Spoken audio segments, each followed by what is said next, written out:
afternoon and welcome back to News Desk. Lawyers are today going to the polls to elect a new Law Society of Kenya president to replace Allen Gishuhi.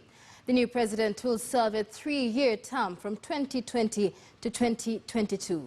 The race has attracted 4 candidates, 2 men and 2 women.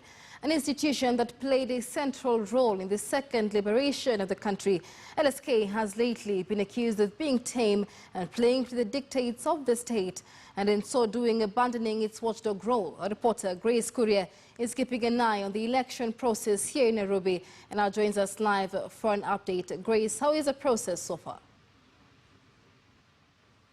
Indeed, Michelle, as we all know by now, there are 2 polling centers in the capital city of Nairobi. Now, the 2 being among the 28 across the country, because you are aware that these elections, the LSK elections, are taking part across the country, with over 10,000 lawyers, advocates being part of the elections. Now, the 2 centers in Nairobi are at the Supreme Court of Kenya, where we were in the morning, and here at Milimani Law Courts, where we currently are. There are about 4 polling stations here, and I'm sure even behind me you can see the activity that is still taking place. We understand the elections that actually started on time, that is 8:30 a.m. That is, at least I can speak for Nairobi, here at the Milimani Law Courts and Supreme Court, and of course we expect the whole exercise to be complete by 5 p.m. where after that, of course, the tallying exercise will kick off. Of course, later on at around 8 p.m. or 9 p.m. thereabout, we will now head over to Mombasa Road,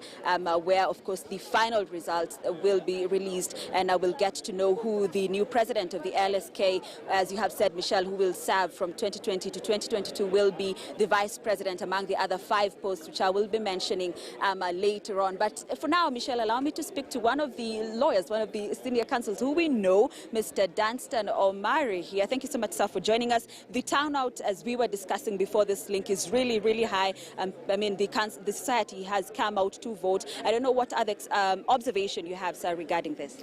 First and foremost, thank you, viewers of KTN. You can see the mosaic of the lawyers.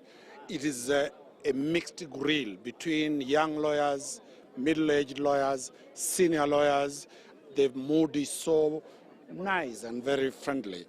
One, that is the most fundamental thing. 2, the turnout is massive. The reason is that for the first time, lawyers feel that the politics of the day, the party politics, are out of these matters. The other time it was obvious there was a state candidate versus the opposition candidate. Today, under the new umbrella of the handshake, really we don't have any of those camps. The lawyers feel that their voice this time will be heard, and that voice will be the voice of the Law Society of Kenya. And that is why we see the massive voter turnout. Let's talk about your expectation, especially coming at a time when, over time, especially since 2017, the judiciary has been under fire. You know, there's been a violation of some of the rule of law or the rulings made by for instance, the court that we are here at the Milimani Law Courts, issues pertaining financing of the, judiciary. Just make a comment about that. What we are seeing, and this is the reason why lawyers are coming out, is that the judiciary has no voice. They don't have anybody to talk on their behalf. All judicial officers are advocates. They first become an advocate before they become a judge or before they become a magistrate. The reason why lawyers are coming out is that the regimes, the 2 regimes of the Law Society of Kenya, has failed to articulate issues of the judiciary. So today what you are seeing is a confirmation that the lawyers are coming out to enforce Section 4 of the Law Society of Kenya Act, where the mandate of the protection of the rule of law, the protection of obeying the court orders, is the mandate of the Law Society of Kenya. So we, in solidarity with our brothers in the judiciary, are coming out and saying we need a type of Law Society of Kenya that will keep at bay the executive from interference with the rule of law. So today is not about the Law Society of Kenya. All these lawyers you are seeing here are voting for 44 million Kenyans, because only the lawyers will protect Wanjiku. The civil society has collapsed. All the NGOs have collapsed.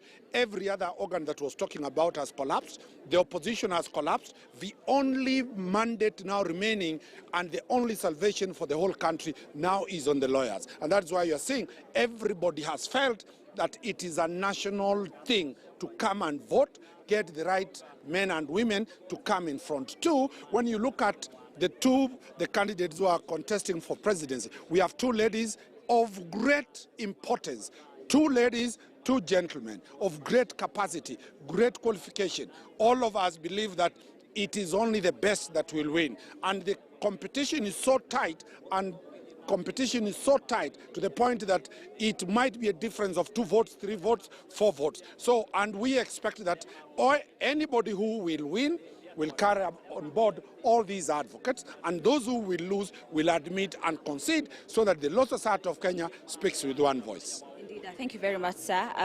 Lawyer Dunstan Omari there, of course, speaking to us regarding his observation and expectation of today's elections. Just to mention the candidates, especially for the presidential seat, we have Harriet Chigai, Maria Mbeneka, Charles Kandama, and of course, lawyer Nelson Harvey. So, Michelle, as I did say, there are about 7 positions which these lawyers here will be voting, and of course, from 5 p.m. we expect the results, the provisional results, I would say, to be streaming in of who will be the next leaders under the LSK from 2020 to 2022. Michelle. As we are following closely on here.